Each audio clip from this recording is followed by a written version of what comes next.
நடிகை நயன்தாரா அவர்கள் ஒரு பதிவு போட்டிருந்தாங்க 3 குரங்குகளை பற்றி. அது பெரிய சர்ச்சையாச்சு. அதில் 2 பற்றி தான் நம்ம பேச வேண்டியிருக்குது. காரணம் என்னென்னா, இந்த 2ம் தன்னோட இஷ்டத்துக்கு சகிட்டு மணிக்கு நாம் தமிழர் கட்சி மேலேயும் அண்ணன் சீமான் மேலேயும் அவதூறுகளை பரப்பிக்கிட்டு இருக்குது. அதை நம்ம கேள்விக்குட்படுத்தி அதுக்கு பதில் தர வேண்டிய பொறுப்பும் கடமையும் நம்மளுக்கு இருக்குது.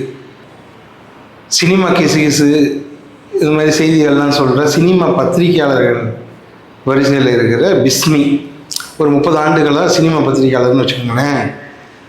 அவர் திடீர்னு மூத்த பத்திரிகையாளர்னு அவர் மனசில் யாரோ போய் விதைச்சிட்டாங்க. அதை நம்பிக்கிட்டு அரசியல் பேச வந்துட்டார்.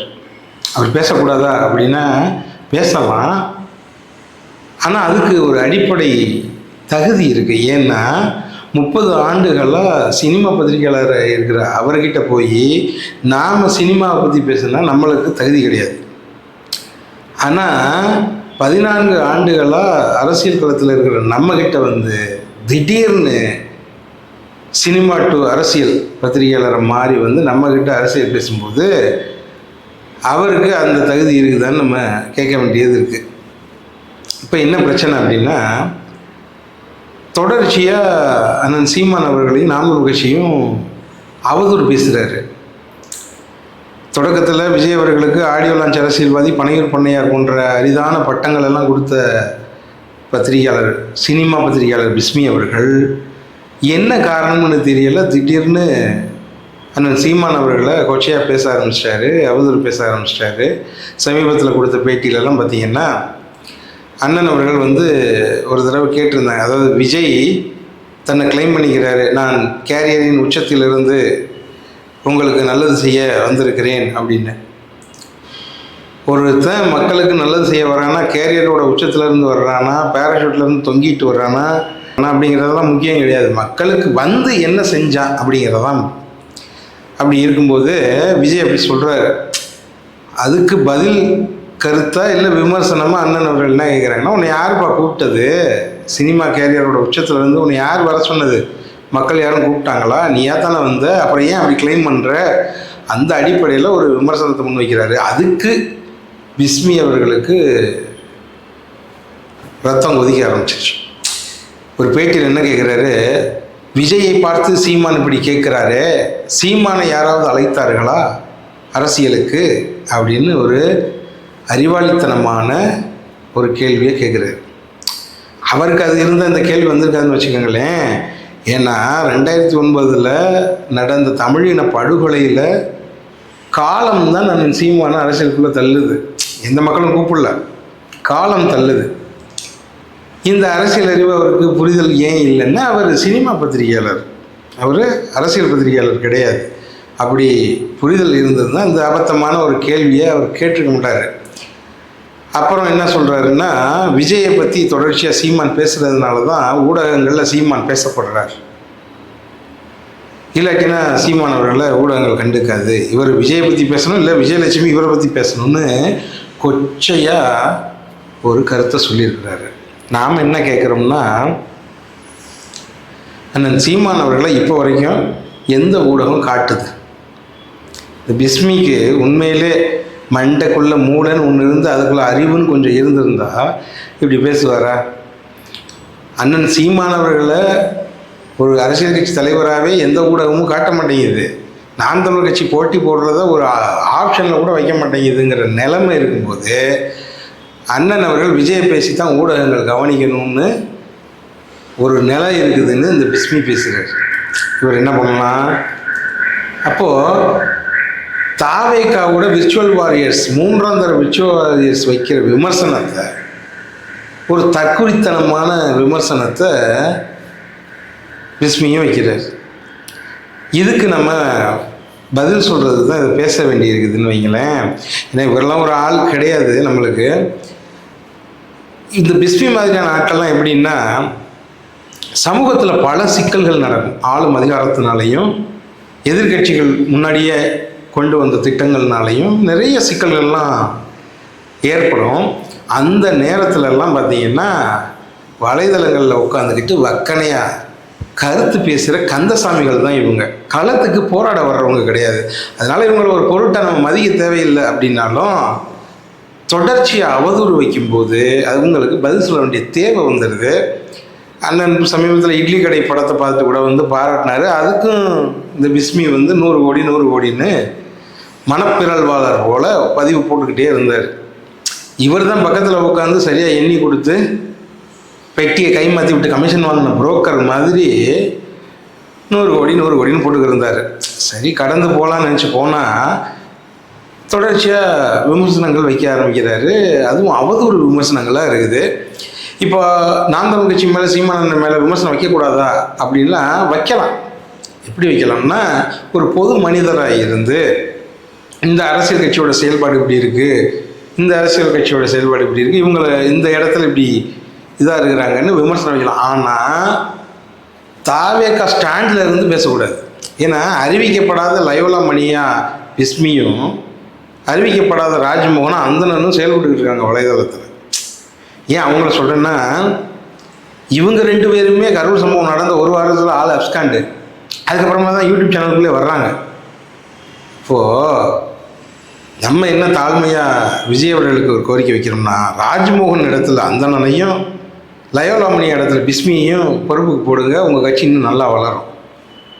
ஏன் இதை சொல்ல வேண்டியிருக்குதுன்னா, அந்தனனும் இதே வேலையை தான் பார்க்குறாரு.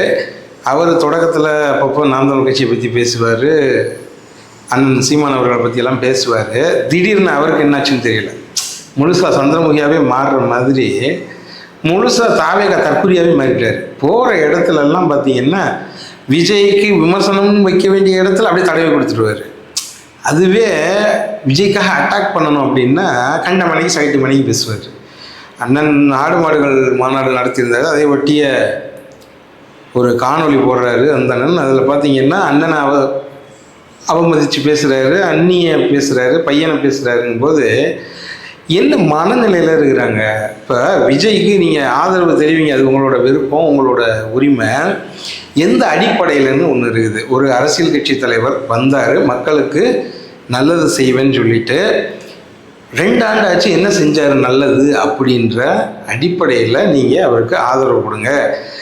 இல்லை நாங்கள் வந்து அதெல்லாம் தேவையில்லை, அவர் எங்களுக்கு தளபதி, சுறா படத்தில் நான் பார்த்து ரசித்தேன், அவர் தாவி குதித்ததை அப்படிலாம் ஒரு ரசிக மனப்பான்மையில் இருந்தால் நீங்கள் ஆதரிங்க. ஆனால் அரசியல் பேசும்போது கொஞ்சம் பார்த்து பேசுங்க.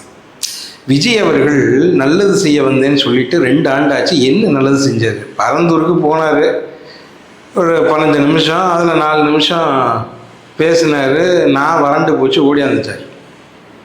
இப்போ பரந்தூர் பிரச்சனை அரசு கைவிட்டுருச்சா? பரந்தூர் மக்களுக்கு நல்லது செஞ்சுட்டாரா? இல்லை. இப்போ விஜயோட அரசியல் வருகை தமிழ்நாட்டு மக்களுக்கு நல்லதாக அமைஞ்சிச்சா கெட்டதாக அமைஞ்சிச்சான்னு பார்த்தீங்கன்னா கெட்டதாக தான் அமைஞ்சிருக்கு. அவர் முதல் மாநாடு போட்ட இடத்துல இருந்து இப்போ கரூர் வரைக்கும் பார்த்தீங்கன்னா பொது சொத்துக்கள் சேதமாயிருக்கு,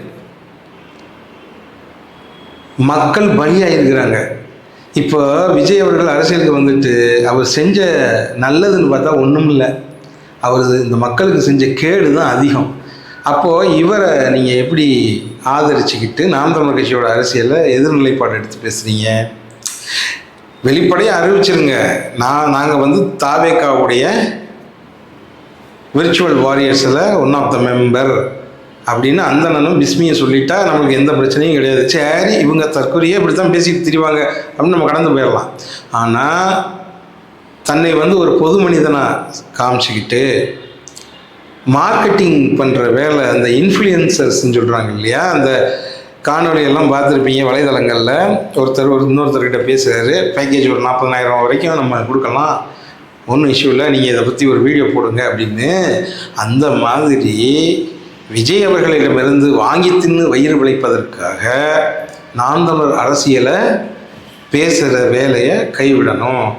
ஏன்னா சமூகத்தில் நடந்த சீர்கேடுகள், சமூகத்தில் மக்களுக்கு எதிராக கொண்டு வரப்படக்கூடிய சட்ட திட்டத்தெல்லாம் எதிர்த்து போராடி வழக்கு வாங்கி கைதானது நாம் தமிழர் கட்சி.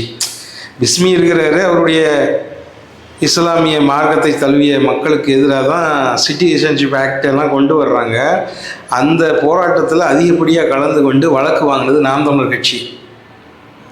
அதில் தமிழ்நாடு அளவில் போராடி வழக்கு வாங்கிய ஒரே அரசியல் கட்சி தலைவர் அண்ணன் சீமான்.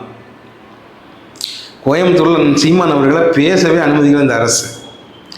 நிலைமை இப்படி இருக்கும்போது இந்த பிஸ்மி எந்த இடத்துல களத்துக்கு வந்து போராடி இருக்காரு? இவரெல்லாம் அரசியல் கருத்து பேசுகிறதுக்கு அவரால் ஒரு நாள் தாங்க முடியுமா? இப்போது வெறும் கருத்துக்கு அந்த சமயம் உட்காந்து சகட்டு மணிக்கெல்லாம் பேசக்கூடாது. விஜய் அவர்கள் அரசியல் செய்ய வர்றாங்க, அவர் மக்களுக்கு நல்லது செய்கிறது இருக்கட்டும், முதல்ல அவர் கட்சி உறுப்பினர்களுக்கு நல்லது செய்யணும்ல. ஒரு பிரச்சனை நடக்குது, படகுன்னு தப்பிச்சு ஓடிட்டாரு, இருக்கிறவங்களை பூரா அப்ஸ்காண்டு. கடைசியில் பார்த்தா அந்த கரூர் மாவட்ட பொறுப்பாளர் ஒருத்தர் அவரை தூக்கி உள்ளே வச்சிட்டாங்க. தொடர்ச்சியாக இந்த அரசு வந்து கைது பண்ணிக்கிட்டு இருக்குது, எல்லாரும் சிறை போய்கிட்டு இருக்கிறாங்க. அப்போது இவரால் பொதுமக்களுக்கும் தொல்லை, அவர் கட்சிக்காரங்களுக்கும் தொல்லை. இந்த இடத்துல தான் இப்படிப்பட்ட ஒரு கட்சியையும் இப்படிப்பட்ட ஒரு தலைவரையும் பிஸ்மி அந்தனெல்லாம் ஆதரித்து பேசுகிறாங்க. அது ரொம்ப அபத்தமாக இருக்குது. உங்கள் வேலை என்ன? நீங்கள் ஒரு சினிமா பத்திரிகையாளராக சினிமாவை தாராளமாக பேசுங்க, அரசியல் விமர்சகராக மாறிட்டீங்களா தாராளமாக அரசியல் விமர்சனம் பண்ணுங்க, ஆனால் அவதூறு பரப்பாதீங்க. இல்லை உங்கள்கிட்ட ஆதாரம் இருக்குன்னா வெளியிட்டுருங்க. 100 கோடி வாங்கினது பக்கத்தில் உட்காந்து பார்த்தீங்கல்ல, இந்த ஆதாரத்தை வெளியிட்டுருங்க, முடிஞ்சிச்சுல. அப்போது அவதூறு பரப்புகிற இந்த தற்குறிகளுக்கு நம்ம பதில் சொல்ல வேண்டிய தேவை வந்துருச்சுன்னு எனக்கு ரொம்ப வருத்தமாக இருக்குது. ஏன்னா இவங்க மாதிரி ஆளுகள்லாம் ஒரு பொருட்டே கிடையாது. இவங்க அதிகபட்சம் ஆற்றின ஜனநாயக கடமை ஓட்டு போடுறது, யூடியூப்பில் உட்காந்து கருத்து பேசுகிறது, இவ்வளவு தான். களத்துக்கு வந்து இவங்கெல்லாம் பேசியிருக்கவும் மாட்டாங்க, போராடி இருக்க மாட்டாங்க. எனவே நாம் தமிழர் கட்சியை பேசுவதற்கு முன்பாக கொஞ்சம் யோசித்து பேசுங்க, அவதூறு பரப்பாதீங்க அப்படிங்கிறது தான் இந்த காணொலியோட நோக்கம். நன்றி.